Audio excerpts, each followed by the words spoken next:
신부 입장. 울린 건 발걸음이 아니라 한 줄 문자였습니다.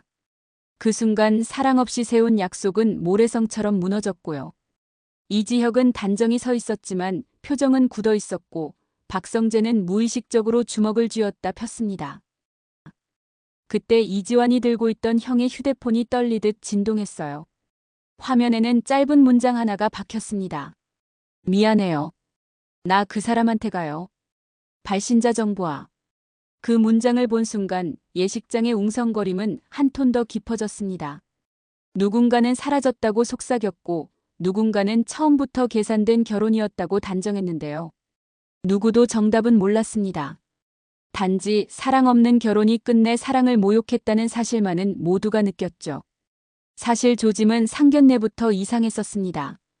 정보화 쪽에서 2주 내 예식, 신혼집도 마련 완료라며 일정을 밀어붙였고 김다정은 아니, 이렇게까지 서두르실 필요가 하며 말을 고르게 삼켰죠. 소탈한 이상철은 겉으로 놀라움만 드러냈지만 속으로는 우리 형편을 감안해 준 걸까 아니면 내가 모르는 사정이 있는 걸까 복잡하게 흔들렸습니다.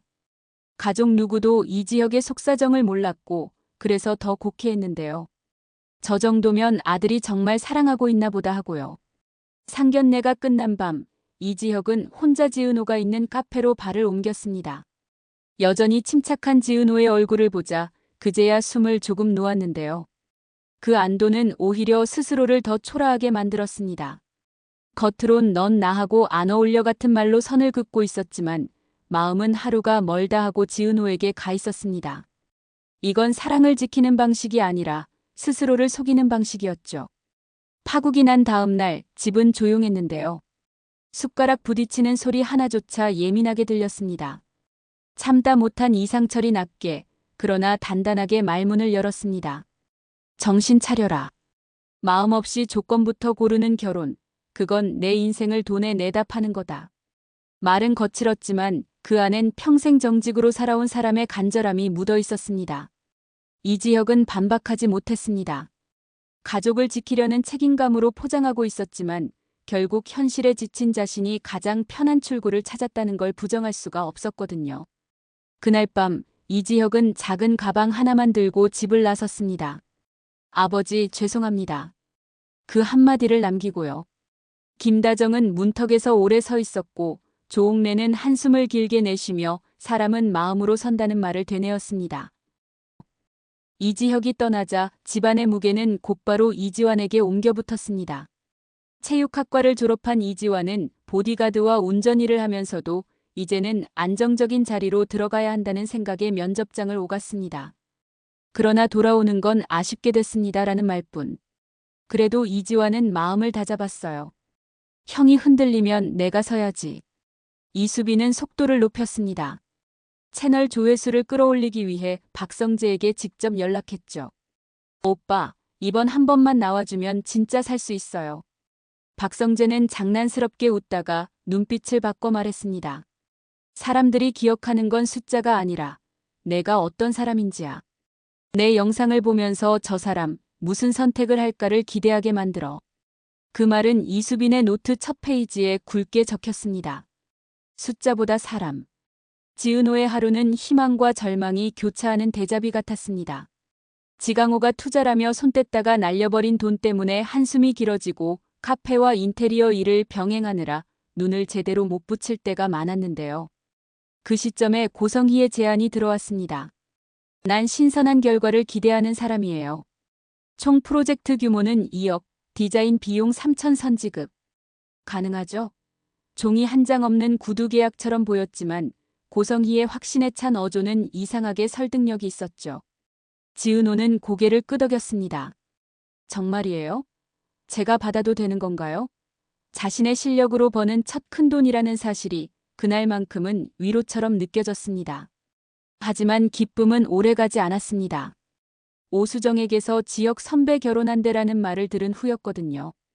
믿기지 않아 재차 물었고 결국 모바일 청첩장 속 이지혁 마이너스 정보와 웨딩 사진을 보며 표정이 굳어졌습니다. 그래서였구나. 안 어울린다는 말의 진짜 뜻이. 그녀는 자신에게도 그에게도 정직해지기로 했습니다. 청첩장 직접 주세요. 그 요구는 마지막 예의였고 동시에 작별의 문장이기도 했죠. 그 모든 흔들림 사이에서 박성재는 강요하지 않는 위로를 선택했습니다. 은호야, 내가 해줄 수 있는 건 많지 않아. 근데 내 옆에 앉아 있을 순 있어. 짧은 문장이었는데요. 이상하게도 그 말은 가장 오래 남았습니다. 정보화의 휴대폰에 찍힌 해외 번호는 그녀의 시간표를 거꾸로 돌려놓았습니다. 연합봉사활동에서 만났던 남자, 에델 보육원 출신의 용접공. 집안의 반대, 하늘건설의 딸이라는 이름값, 상류층이 던지는 하자 있는 여자라는 잔인한 낙인. 그 모든 장면이 한꺼번에 밀려왔죠. 결혼식 날 그녀는 드레스를 움켜쥔 손을 천천히 폈습니다. 사랑을 잃었지, 내가 하자는 아니야. 그 말은 그녀 스스로에게 내린 판결이었습니다. 조건으로 세운 새 인생보다 실패해서 건진 정직을 택하기로요. 그래서 정보화는 문을 열지 않았습니다. 누군가에게는 배신이었고 누군가에게는 도망이었지만 적어도 그녀에게만큼은 정직이었습니다. 집을 나온 이지혁은 작게 방을 얻고 며칠 뒤 공사장에서 일을 시작했습니다. 안전모를 눌러쓰고 철근을 나르고 먼지와 함께 하루를 보냈는데요. 이 대목을 굳이 길게 풀어내지 않아도 청취자분들은 아실 겁니다. 이지혁은 거기서 벌이보다 양심을 배웠습니다. 사람은 버티는 게 아니라 서야 하는 거구나. 그 깨달음이 그를 다음 장면으로 밀어주었습니다. 거실에 앉은 가족들 사이로 침묵이 흘렀습니다. 이수빈이 먼저 입을 열었습니다. 오빠, 우리한테 왜 그랬어? 사랑해서 결혼하는 줄 알았는데 겨우 그거였어? 김다정은 흔들리는 목소리로 말했죠. 나는 내가 착하고 속 깊은 줄만 알았지 그렇게까지 해야 했니? 무겁게 숨을 고르던 이상철은 구겨진 신문을 내려놓고 굳은 목소리로 마무리했습니다. 다시 시작해라. 누구 탓하기 전에 내 마음부터 바로 세워. 그날 밤 이지혁은 아무 말도 남기지 못하고 집을 떠났고 조옥래는 문이 닫히자 손끝으로 방석을 쓸었습니다. 애들 사는 게 다 그렇지 그래도 끝에는 자기 자리 찾아.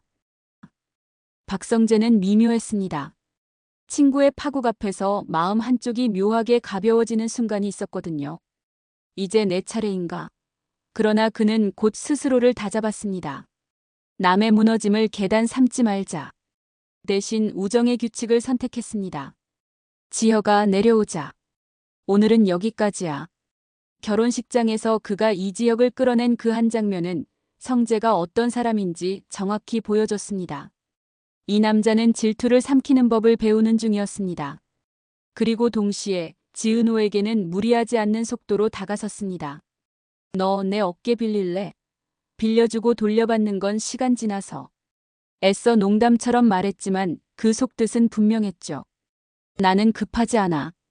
고성이는 흔들리지 않는 어투로 이를 몰아붙이는 사람이었는데요. 이상하게 지은호에게만은 호흡을 맞춰주었습니다. 계약서를 잠시 미루고 선지급으로 3천만 원을 꽂아주고 자료를 보내며 감이 올 때까지 기다리자고 했죠. 그 자료 더미 속에서 지은호는 낡은 사진 한 장과 세안산 부인과의 오래된 로고를 보게 됩니다. 그 순간 심장이 한번 크게 내려앉았어요. 며칠 뒤 도착한 익명의 메시지는 더 노골적이었습니다. 1999년 3월 세안산 부인과 기록 일부 열람 가능. 정순이에게 물었습니다. 엄마, 제 시작에 엄마가 말하지 않은 게 있어요? 정순이는 손등으로 이마를 쓸며 고개를 저었는데요.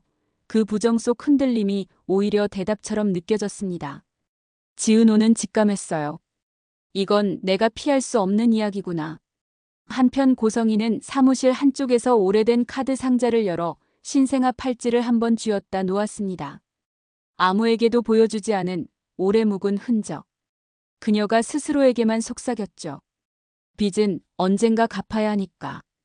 이수빈의 채널에 박성재가 출연한 날 댓글창이 폭발했습니다. 성재 본부장 진짜 나왔네. 지혁이 친구 맞음? 그 와중에 한 댓글이 지나가듯 묻습니다. 하늘건설, 세안산 부인과 오래 후원했잖아. 보육원 라인도. 그 문장을 본 지은호는 모니터 뒤에서 숨을 고르게 내쉬었습니다. 퍼즐 조각들이 한 줄로 늘어서는 느낌. 지금은 아니다, 지금은. 편집본은 아직 완성되지 않았습니다. 대신 이수빈은 콘셉트를 바꾸었죠. 숫자 말고 사람. 그녀는 화면 속 자신이 누군가를 진짜로 이해하려 애쓰는 표정을 처음으로 봤습니다.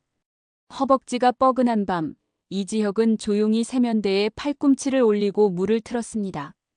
거울 속 자신에게 아주 낮게 말했는데요. 덜 편하고 덜 화려해도 이번에는 정직하게 가자. 그 말은 누구에게 들려주려는 선언문이 아니라 자신을 겨우 붙드는 주문 같았습니다. 다음 날 새벽, 그는 박성재에게 짧은 메시지를 보냈습니다. 고맙다. 그리고 지은호에게는 조금 길게 썼죠. 그날 내가 한 말 잊지 않을게. 나 내 방식으로 사과할 수 있을 때까지 기다릴게. 보내지 않았습니다. 그 메시지는 임시보관함에 오래 머물렀고 이지혁은 대신 내일의 체력과 모레의 마음을 챙기기로 했습니다. 느리지만 확실한 방향. 저녁 무렵 지은호의 휴대폰이 동시에 울렸습니다. 첫 번째는 재단 담당자의 전화. 세안산 부인과 기록 열람, 일정 조율 가능합니다. 두 번째는 고성희의 메시지. 은호 씨, 오늘은 오래 얘기하죠. 미뤄둔 말이 있어요.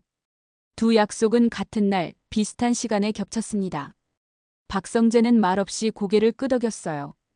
어느 쪽이든 내가 데려다주고 기다릴게. 그리고 멀리서 정보화가 보낸 짧은 메일이 도착했습니다. 안부가 궁금했어요.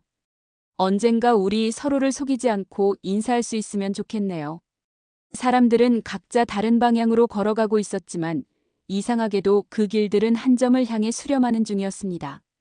사랑이 빠진 선택의 폐허를 지나 이제 마음으로 서는 자리로.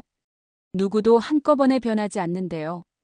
이상철은 원칙을 조금 부드럽게, 김다정은 위로를 조금 단단하게, 이지화는 책임을 조금 넓게, 이수빈은 계산의 사람의 온기를 덧칠하기 시작했습니다. 박성재는 질투 위를 지나 우정으로 서는 법을 배우고 정보화는 상류층의 낙인을 스스로의 정직으로 무르게 만들고 지은호는 자신의 시작을 정면으로 바라보려 합니다. 그리고 이지혁은 사랑 없는 결혼이 행복을 보장하지 않는다는 너무 당연하지만 가장 어려운 사실을 몸으로 배웠습니다. 이제 그는 묵묵히 그러나 분명한 쪽으로 걸어가고 있습니다. 끝으로 묻고 싶습니다. 조건이 아니라 마음으로 세운 약속은 다음 회차에서 어떤 기적을 만들까요? 지은호의 출생 기록이 열리는 순간 고성희의 미뤄둔 말은 어떤 파문을 낳을까요? 그리고 이지혁과 박성재, 두 남자의 우정은 사랑 앞에서 어떤 모양을 유지할 수 있을까요? 정답은 아직 열려 있습니다. 다만 확실한 건 하나. 사랑 없이 고른 결혼은 쉽게 무너지고 그 무너진 자리에는 결국 사람의 자존심과 진실만 남는다는 것. 이제 진실 위에서 각자의 화려한 날을 다시 시작할 시간입니다. 오늘 이야기 끝까지 들어주셔서 고맙습니다. 다음 전개가 기대되셨다면 구독과 좋아요 꼭 부탁드려요.